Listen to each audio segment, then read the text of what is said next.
This is James Widener, Director of Communication with the East Coast Conference, and I'm here with Roberts Wesleyan ahead of their game tomorrow night against St. Thomas Aquinas. I'm here with head coach Mark Saladzius. Mark, who do you have with you today? So today we have our two captains, two guys that are starters for us, great players. You got Trey Kleitz right over here, and then Keonjay Carter right over here. Okay, great. Coach, as always, we like to have the coach have an opening statement, so the floor is yours. So I mean, we've kind of had ups and downs in the season, made our way, late through February, understanding that it's kind of win or go home for a lot of games for us, and now we're here in a position playing for semifinals with an opportunity to go to the championship on Sunday. Been carried on the backs by the players. Obviously the coaches have kind of given information, given insights, but it's really been the guys just kind of doing their job and coming together and playing and leading off each other. That's kind of allowed us to go on, I wouldn't say a run, but allowed us to win some games as of late and put us in this position. So, these guys have been resilient. They've been strong. They've been the fabric of the program this year. So, really it's all on them for getting us here. Yeah, that's what I was going to ask. It's like it seemed like every game for you guys to make the tournament, and then it came down to the last game was basically essentially a playoff game. What was impressive to you?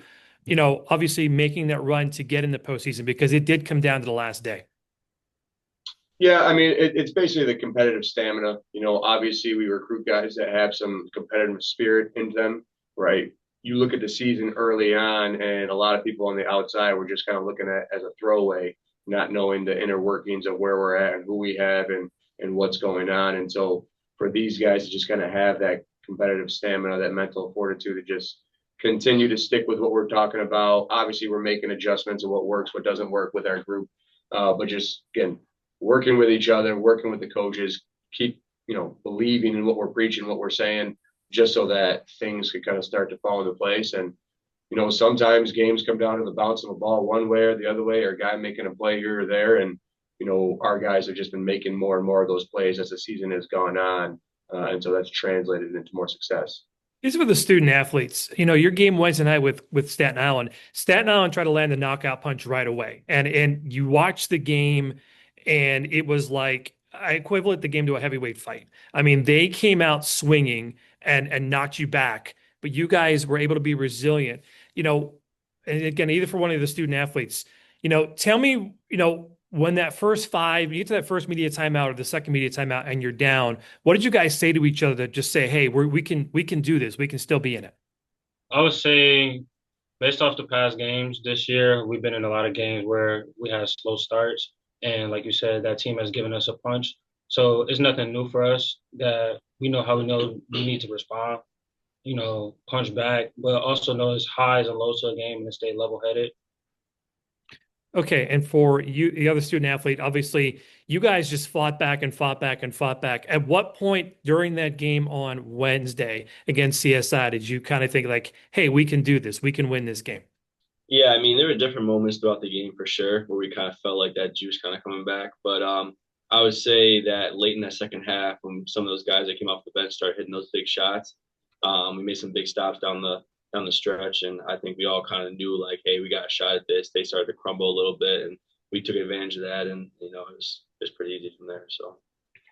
And for either one of you guys, do you like playing like knowing every game could be your last? I mean, like I said, you guys had a fight to get in the postseason, and it came down to the last day. Are you guys now used to that, knowing that every game could be your last? Yeah, absolutely. I mean, I feel like the whole year we've had a lot of games where we kind of went back and forth with teams. We had one possession games, and we tell each other all the time like you never know when it could be your last game. God forbid any injuries or anything can happen like that. It could be your last game. So we kind of go out with the mentality of this could be it, and we just gotta give everything you got, 110% every play.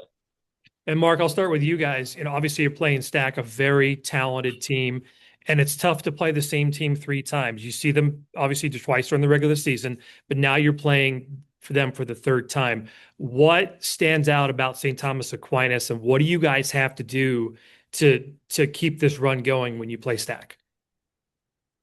Well, we know going into it, they have their particular style, right? They get up and down, they try to turn you over. They're very aggressive and physical in the paint on the offensive glass. But for us, it's really just having an understanding of what we do well, where we can expose them and gain advantages. Going up against the team for a third time, you kind of know the inner workings of who they are.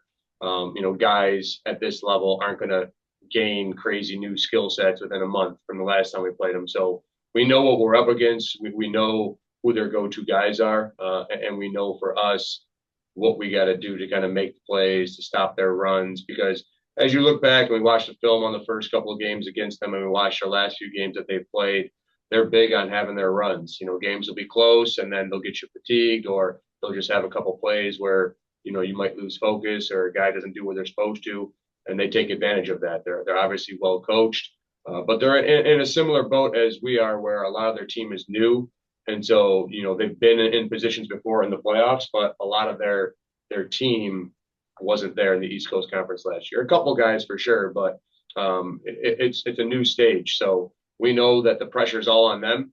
We're going into this, and people didn't think we were going to be here, so we're kind of playing with house money, and I think for us that makes us very scary, because we don't ever go into anything scared. We go in there, ready to take any punch or anything thrown our way, and so we'll be ready to come out and compete and do what we do.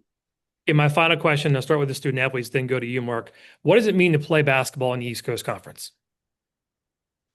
I would say it's a pleasure to play like Division II basketball or any collegiate basketball at any level. You don't get the opportunity every day. So I think every day we go into practice, games, workouts, just appreciating that we have this opportunity to make the most out of it. Yeah, I would say for me, it's also a blessing. I was an under-recruited guard coming out of high school, and Coach Mark and the staff took a chance on me. So that was definitely a blessing. But also being at the Division II level, I think it's also just such an awesome experience just to be able to balance academics with being able to play basketball at such a high level. And yeah, I think the East Coast Conference, we joined in about a decade ago. I think it's a great conference. I think we honestly are kind of a little under advertised up here in the Northeast. I think the NE10 gets a lot of the publicity, a lot of, the advertisements and all the fanfare around the country. And so I think for us, we know how good our conference is, and we know how good, teams and ourselves are, and how well we can compete when given the opportunity. So, it's great being on the East Coast. We're all from around this area in Western New York.